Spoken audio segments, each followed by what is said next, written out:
aunque he mejorado notablemente, a Dios gracias, las molestias causadas por una lesión en mi cintura, como decimos. Ahí está bien. Aprieta hacia la derecha o la izquierda porque se balancea y es por eso, es esa la que estaba floja. Yo quiero agradecer a Dios por todos y cada uno de ustedes. Va a ser mucho mejor estar sentado. El que tiene que estar parado aquí es Jesucristo. Todos los demás podemos estar sentados o tirados de rodillas ante el altar y ante la presencia de Dios. Y gracias al Señor, hermano, pues estamos mucho mejor, pero siempre se resiente porque uno no se queda tranquilo. No somos muy disciplinados para estar tranquilos. Dios nos creó para actividad, para movimiento, sí. Y queremos agradecer a Dios. Yo tengo que siempre exaltar al Señor por momentos como estos. Y Dios puso en el corazón de mi esposa esa palabra que es tan verdadera. Nuestro gran regalo es primero Cristo y después ustedes. Recibimos ese amor, ese cariño y el privilegio de servir. A Dios toda la gloria, a Jesucristo, el Hijo, y al Espíritu Santo por ministrarnos. Vamos a compartir la palabra, la continuidad de la palabra, porque implacablemente el tiempo avanza y estamos dándole continuidad a la palabra que hemos estado compartiendo sobre Abraham, para que podamos reconectarnos, porque siempre eso es importante. Una vez que concluí el domingo pasado, por la misericordia de Cristo, el momento en que Abraham toma a su hijo Isaac, quien confiadamente, como un símbolo del hijo que confía en su padre, cuando le dice: Padre, y el fuego, la leña, el cuchillo, pero ¿dónde está el cordero para el sacrificio? Y la respuesta del padre fue extraordinaria. Fue: Jehová se proveerá. Jehová Jireh. Y él se quedó tranquilo. Vimos en el decursar de este camino hacia el momento más difícil que haya vivido Abraham ante Dios, cuando le pidió que le sacrificara a su hijo, la intimidad, la confianza mutua de padres a hijos, que es un tipo de la confianza de nosotros en Dios y de Dios cuando nos llama. Pero ya en el proceso final, el ángel clama desde el cielo y le dice a Abraham: Abraham, no extiendas tu mano para hacerle daño al muchacho. He aquí, yo conozco que temes a Jehová por cuanto has hecho esto. No me has rehusado ni siquiera a tu propio hijo. Y entonces alzó Abraham sus ojos, y aquí a sus espaldas un carnero trabado en el zarzal por sus cuernos. Nada casual, provisión literal de Dios. Compartiendo les decía que siempre que hay obediencia y humildad, siempre va a haber un Jehová Jireh. Y no va a llegar ni antes ni después. Va a llegar justo a tiempo. Porque el Señor siempre llega a tiempo. Y entonces el Señor se pronuncia se pronuncia en una bendición, como en tantas ocasiones, sobre Abraham, diciendo: por mí mismo he jurado, dice Jehová. Primera razón: por cuanto has hecho esto, yo te bendeciré. No me has rehusado a tu hijo, tu único hijo. Yo te bendeciré. Multiplicaré tu descendencia como las estrellas del cielo y como la arena que está a la orilla del mar. Y tu descendencia poseerá las puertas de sus enemigos. Y algo grande que lo dije: cuando no obedecemos, la desobediencia nos afecta a nosotros y a los que están a nuestro alrededor, la familia, porque es una influencia para mal. Pero cuando obedecemos, la obediencia trae bendición para nosotros y para todos los que nos rodean, incluyendo la familia. En este caso, por el programa eterno de Dios, dice: en ti serán benditas todas las familias de la tierra. La obediencia de Abraham alcanzó a toda la raza humana en bendición. Dios lo hizo, por supuesto. Y el Señor da una conclusión total. Dice: por cuanto. Toda esta bendición ha sido por cuanto tú obedeciste mi voz. Entonces, les dije que iba a trazar como paralelo un caso que no fue como este, aunque tiene paralelo. En el caso de Abraham, su obediencia fue total, completa, aunque Abraham no fue un hombre perfecto. Porque eso es algo que también nos inspira. A mí me inspiró el hermano Roberto. Yo le decía que a alguien me dijo: pastor, ¿cómo un hombre tan así, tan cerca de Dios, y habla de sentir temor de que tuvo? Digo: sí, porque eso nos demuestra que Dios no nos bendice por la perfección, sino por la actitud del corazón. Porque Abraham tuvo debilidades y tuvo flaquezas, si no, no hubiera sido hombre. Pero Dios miró al corazón.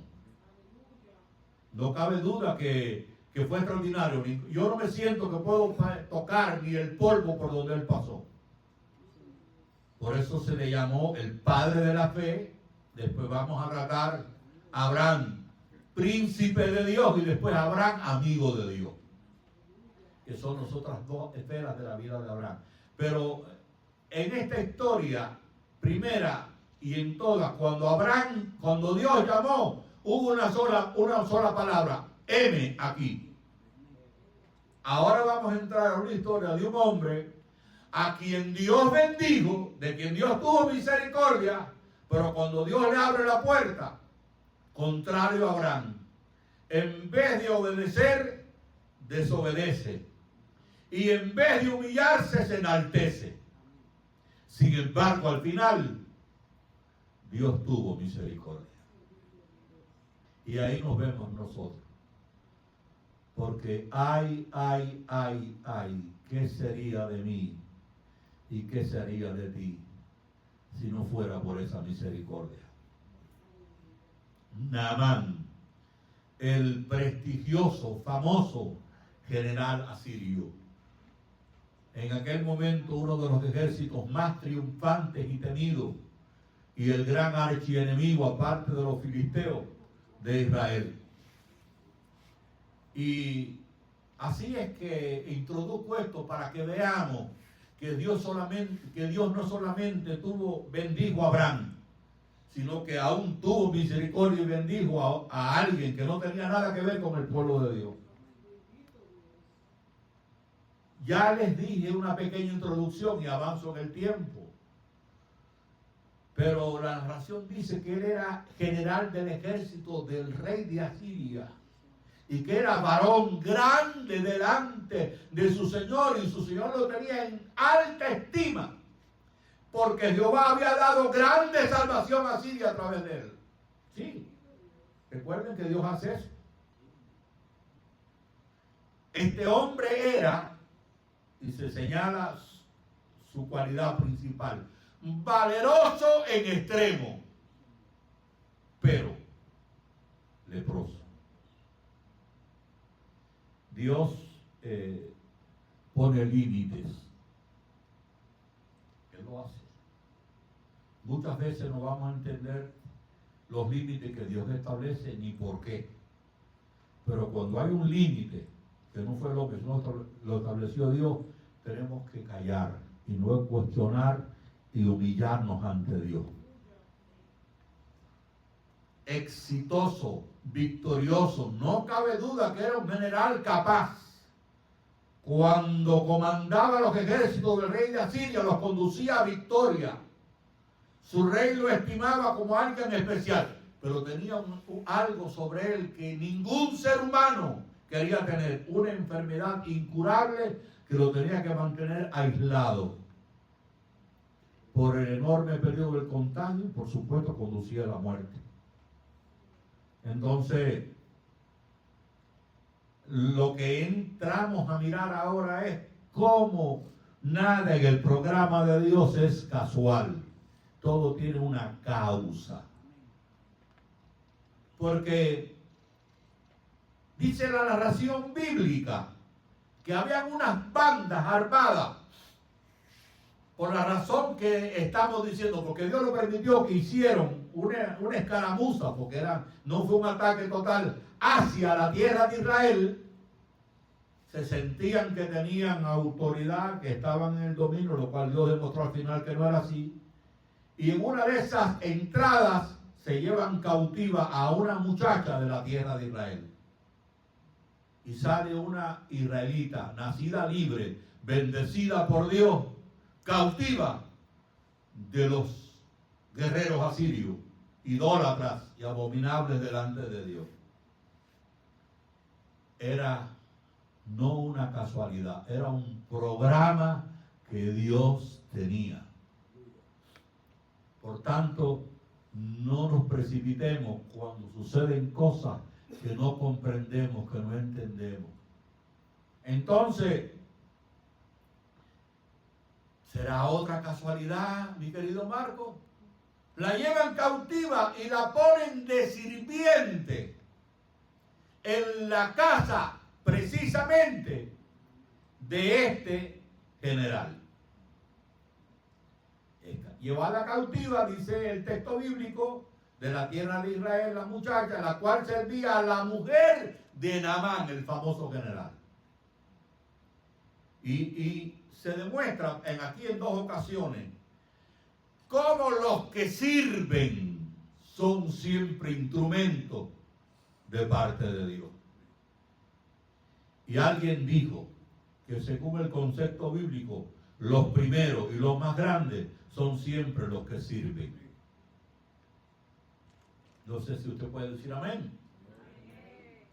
Pero cuando usted está sirviendo en las mesas o en el área que sea, jamás acepte que usted está abocado.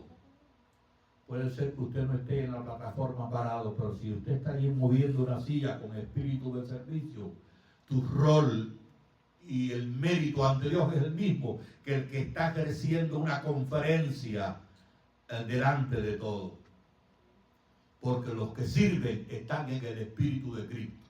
Porque el Hijo del Hombre no vino para ser servido, sino para servir. Entonces ella estaba sirviendo. Pero estaba sirviendo cautiva sin amargura de ánimo.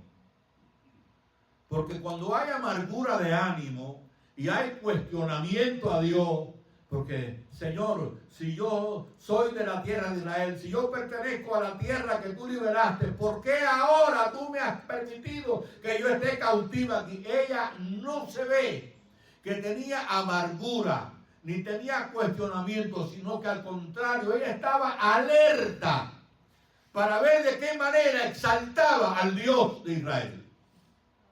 Entonces, el cautiverio no es una razón para estar atocados o para no servir.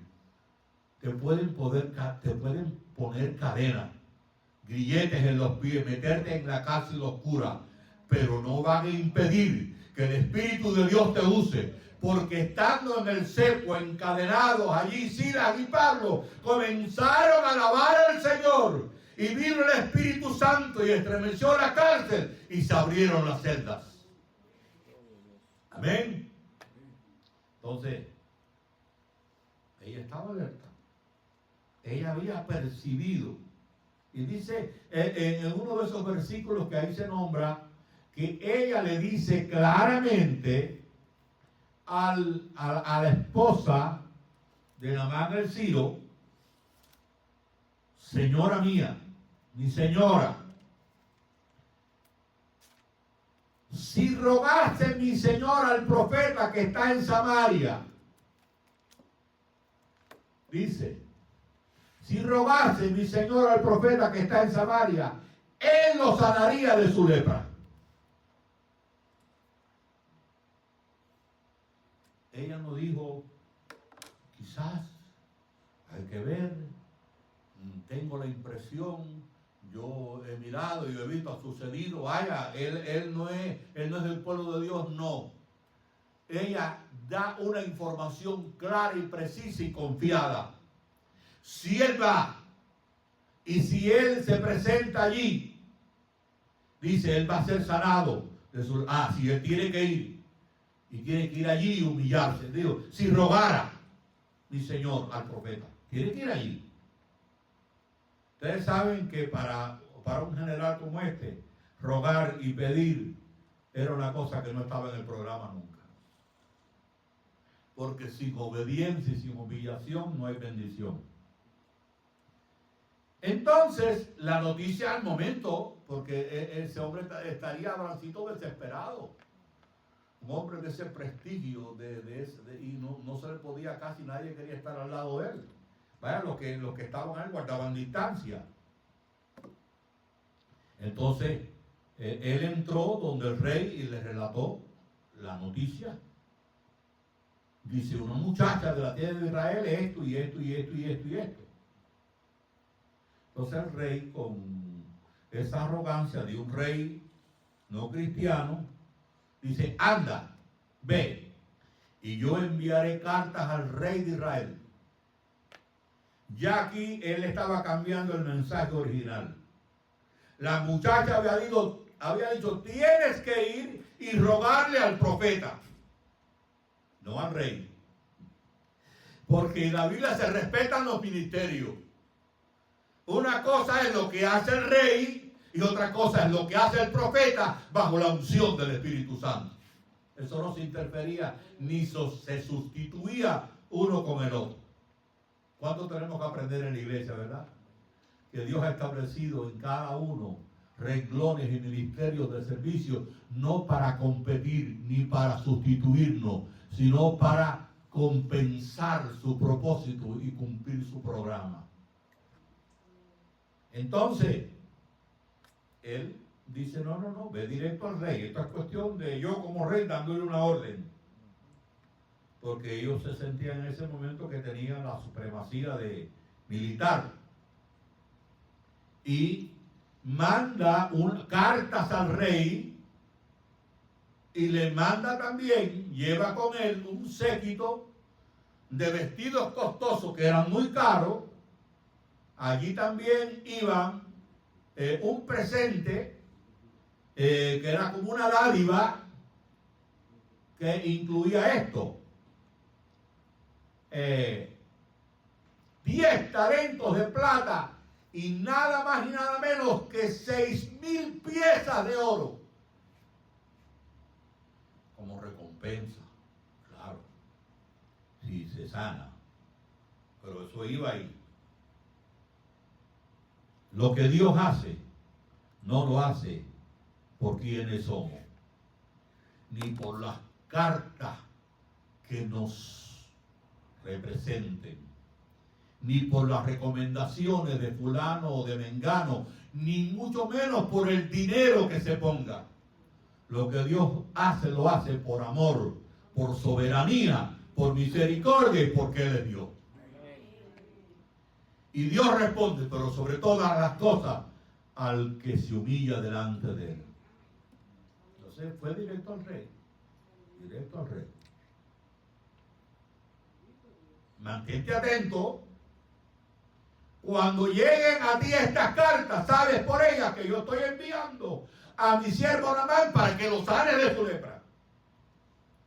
Él creía que ya con su decisión la sanidad se iba a efectuar inmediatamente. Entonces el rey de Israel se turba y lo toma como una trampa. Dice, este está haciendo esto, porque como yo no lo puedo sanar, ahora está haciendo esto como motivo para atacar. Dice que rasga su vestido y dice, soy yo Dios, que mate o dé la vida. Él sí estaba claro. Para que este envía mía que sane a un hombre de su lepra. Considera ahora y ve cómo busca ocasión contra mí. Esto es para desatar la guerra. Él estaba claro. Cuando Eliseo, el varón de Dios, recuerden este título que precedía a estos hombres que fueron grandemente usados. Eran varones de Dios, le pertenecían a Dios. Los varones de la época actual hablan como si Dios les perteneciera a ellos. ¿Entiendan esto? Ya lo dijimos. Pero estos eran siervos del Dios Altísimo. Así dijo la tsunamita a su esposo aquí, que ahora yo entiendo que este varón es santo, siervo del Dios Altísimo. Varón de Dios. Ellos estaban comprometidos no con el rey, ni con el de Israel, ni con nadie. Hombres de esta talla tenían un compromiso. Decir lo que Dios decía. Porque eran verdaderos profetas. No eran gente que tiraba piedra. Y siempre me gusta aprovechar ocasiones como estas para dar la alerta. Porque el que tiene el ministerio de profeta o el don de la profecía, son dos cosas aparte, pero funcionan en paralelo. No tienen que tirar piedra, porque Dios sabe el nombre, la fecha, el día, la hora, el minuto antes, después, la hora, todo. Dios sí da detalle. Tuve una experiencia tristísima y por respeto esperé, pero alguien vino supuestamente y dijo, dice el Señor que bueno, posiblemente, tal vez, a lo mejor, el día tal, eso es algo que está, y él venía como poniendo parches todo el tiempo. Dios no habla así. Y Dios es un Dios de orden. Si hay un ministerio profético de verdad guiado por Dios, y hay alguien ministrando aquí, y la palabra es para Abraham o para Eliseo, no se dice públicamente. Se espera el momento, se va y se le dice a Abraham o a Eliseo, porque es para él, no es para el público. Si es una palabra congregacional a la iglesia, se dice en público. Y tenemos tantas cosas lamentables, pero estos eran hombres de Jehová, le pertenecían a Jehová, se movían bajo el espíritu de Jehová. Entonces, él dijo, entonces Eliseo, el varón de Dios, oyó que del rey, que había rasgado sus vestidos en señal de duelo, y envió a decir al rey, ¿por qué has rasgado tus vestidos? Venga ahora a mí, y sabrás que hay profeta en Israel. Para ti es un problema, para ti es una amenaza, pero yo estoy aquí tranquilo, que venga, para que él sepa que hay un Dios. Entonces, qué lindo, ¿verdad? Cuando Dios hace lo que Él ha preparado. Ahora, por eso le dije que esta es una historia que tiene un final bien lindo también, pero totalmente diferente en la actitud de Naamán. Vino Naamán y que venga ahora acá. Y vino Naamán ya redireccionado, con sus caballos, con sus carros, y se paró frente a la puerta de la casa de Eliseo, que no era un palacio. Este hombre estaba acostumbrado a estar en palacio, era, imagínate, el general más importante, casi tenía tanta trascendencia como el rey. Llegó allí. Entonces, él estaba seguro que Eliseo iba a venir corriendo. Y iba a hacer todo lo que él le dijera y se iba a postrar. El varón de Dios ni siquiera salió a saludarlo. Porque así trata Dios con los altivos, con los orgullosos. Él humilla a los altivos y exalta a los humildes. Ni siquiera le mandó su siervo. Dice que le mandó su siervo, su mensajero, y le dijo: ve y lávate 7 veces en el Jordán, y tu carne se restaurará y serás limpio. ¿Qué mensaje tan corto, verdad? Fue una decepción tan grande para él, porque él estaba acostumbrado a la vanagloria, a los aplausos, al toque de trompeta, a los que se postraban delante de él. Es verdad que en el mundo del que él venía eso era lo que prevalecía, pero en el mundo de Dios no prevalece esto.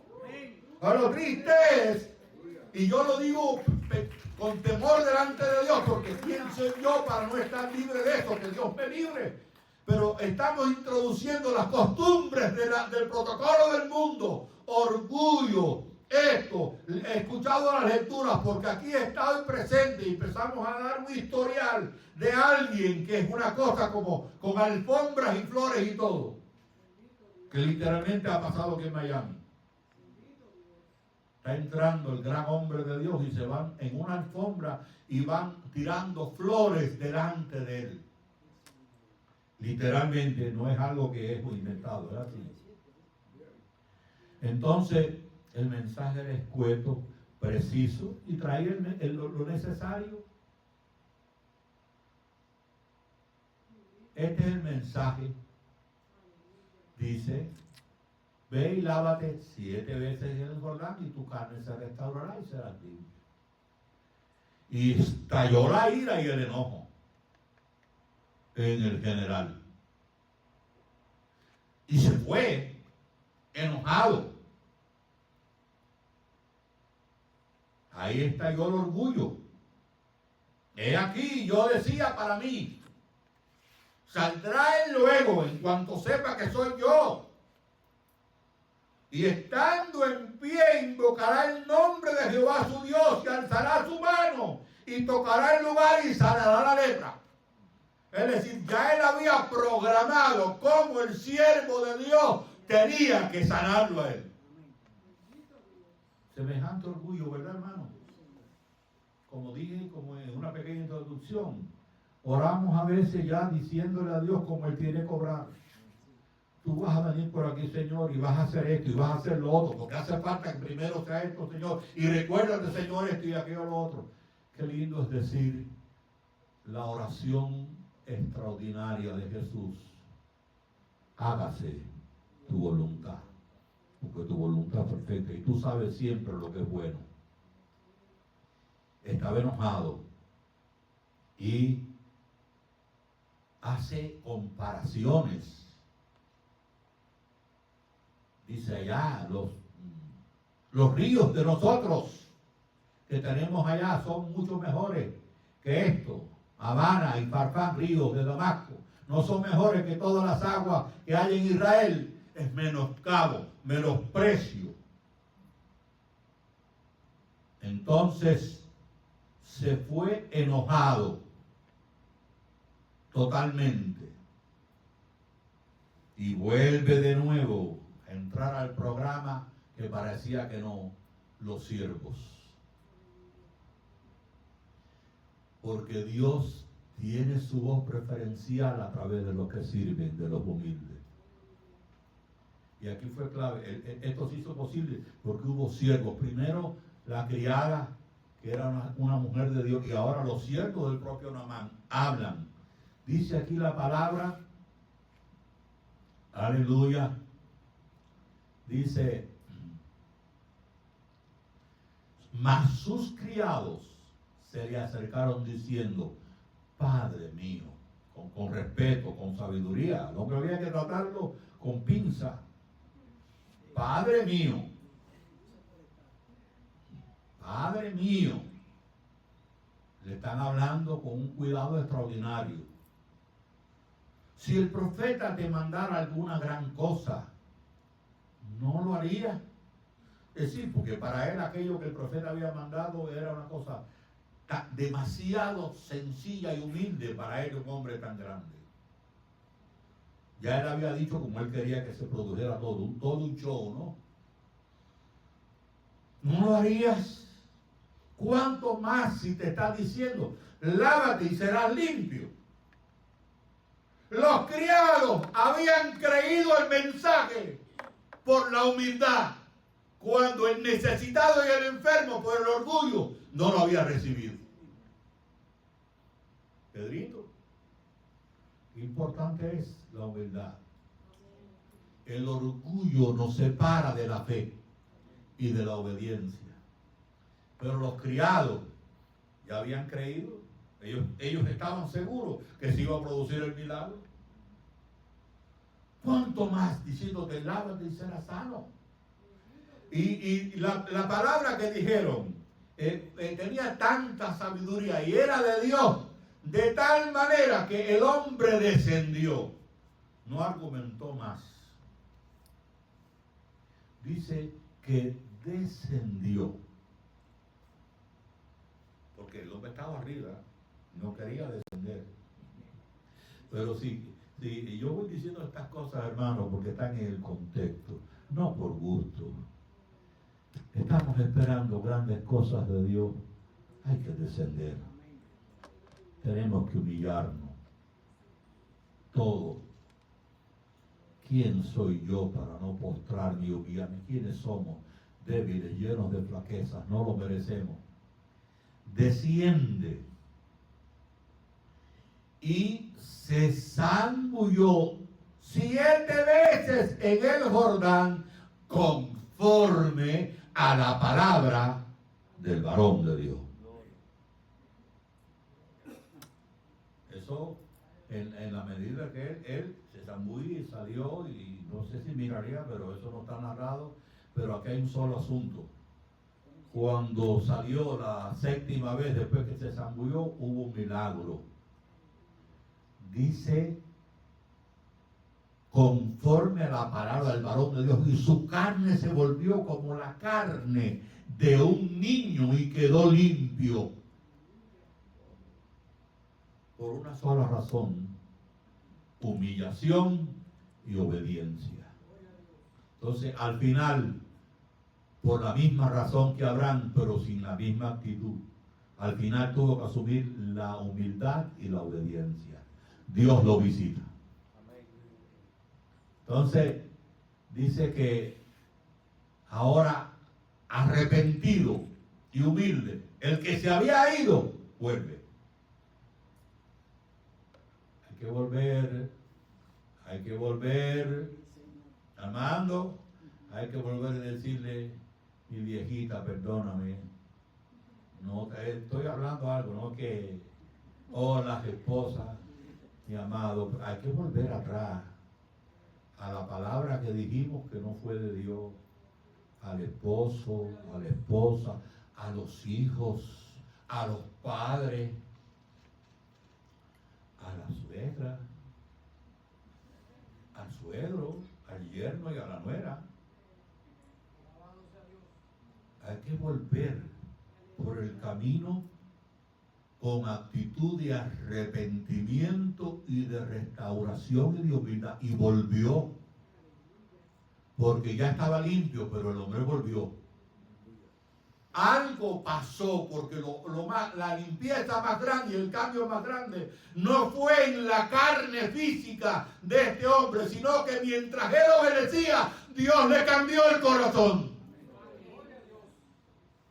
Y el que salió no solamente era un hombre limpio, sino un hombre transformado ya por el toque de la presencia de Dios. La actitud lo habla.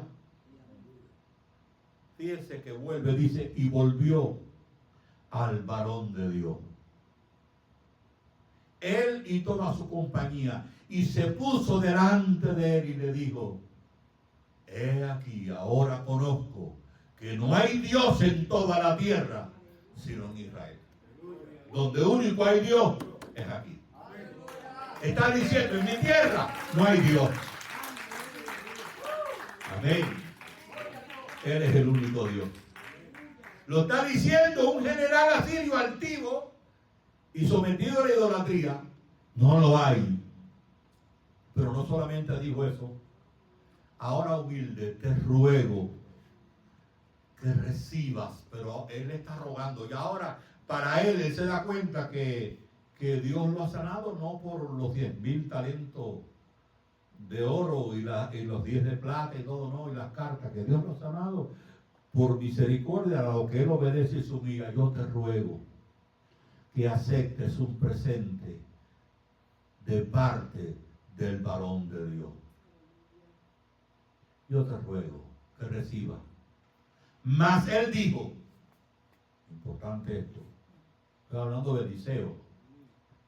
Mas él dijo: vive Jehová, en cuya presencia estoy, que no lo aceptaré. ¿Con qué firmeza, con qué autoridad lo habrá dicho que Naamán no repitió? ¿Sabe por qué eso fue importante? Fue tan importante para Naamán, para que viera que Eliseo lo había hecho para la gloria de Dios y no por interés o por dinero.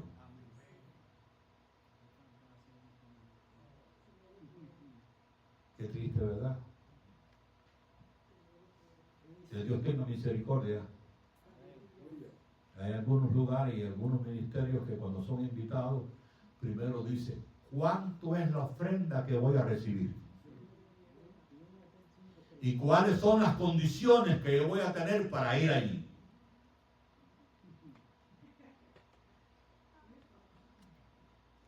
Una cosa muy diferente es que cuando usted va a ministrar, usted diga: bueno, pastor, mire, yo quisiera saber, yo estoy dispuesto, yo soy un siervo de Dios, pero bueno, necesito saber esto, a dónde me voy a hospedar, dónde voy a estar, cuál es el tiempo. Pero estamos hablando de aún en el departamento de misiones, dicho por un líder del departamento de misiones de Canadá, de Asambleas de Dios. Cuando había un grupo de misioneros nuestros dispuestos a salir a cualquier lugar, y dijo: ¿y cuáles son las condiciones que ellos piden? Dice ellos: que se les dé la oportunidad de servir. Dice: no, porque los nuestros hay un grupo de requisitos que hay que cumplir, con también un salario específico que hay que dar. No se me afecte por eso, hay que tener madurez. En la Biblia está esto. Pero aquí se sobra testimonio en la Biblia y fuera de la Biblia de hombres y mujeres que han servido a Dios siempre por amor. No deje usted que las malas actitudes te dejen de quitar la mirada en el Rey que siempre ha tenido pueblo fiel. Entonces, no lo necesito. El tiempo se me acabó ya. Y se nos va. Entonces, él dijo algo. Esa conclusión vendrá, si Dios lo permite siempre. Dice: yo te ruego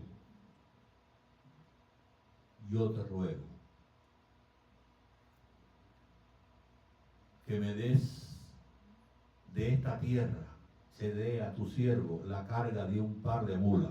Es decir, en lo que puede llevar una mula de esta tierra.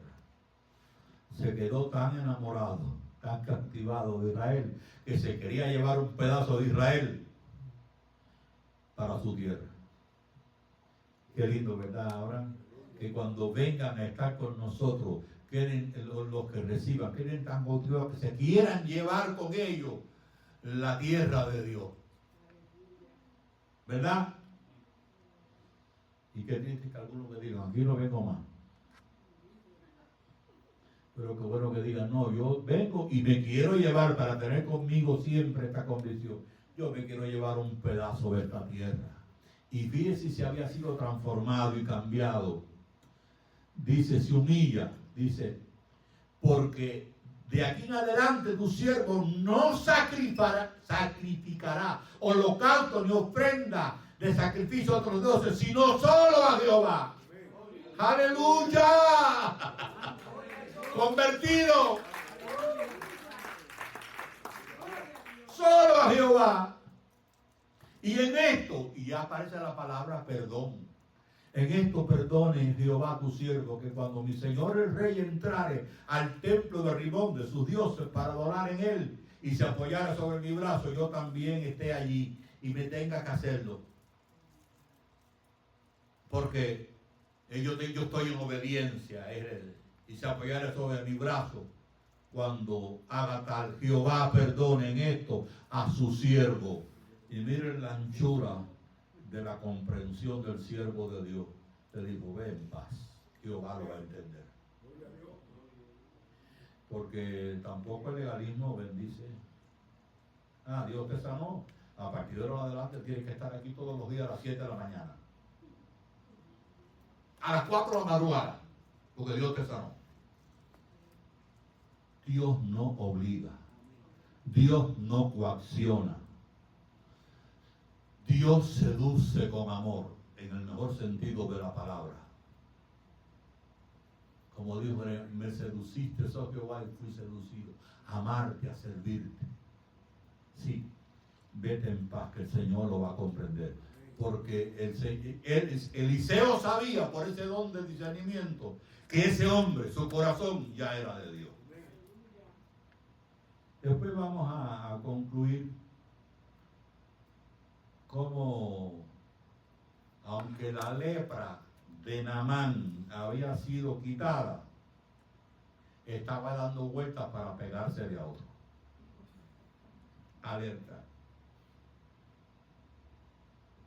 Porque Dios ha sanado a algunos. Y que Dios me ayude a entender esta palabra a mí, al que está hablando aquí, a todos. Dios ha liberado a personas de cosas que después pueden venir a nosotros, de las cuales Dios ya les sanó, les restauró y les limpió. Y nosotros podemos cometer el pecado de caer ante esos mismos cautiverios. Pasó. Y pasó con alguien que estaba junto al siervo de Dios todos los días, viendo la gloria de Dios. La paz de Cristo esté aquí. Que el Señor nos tome en sus manos. Gracias por todo su cariño y su amor.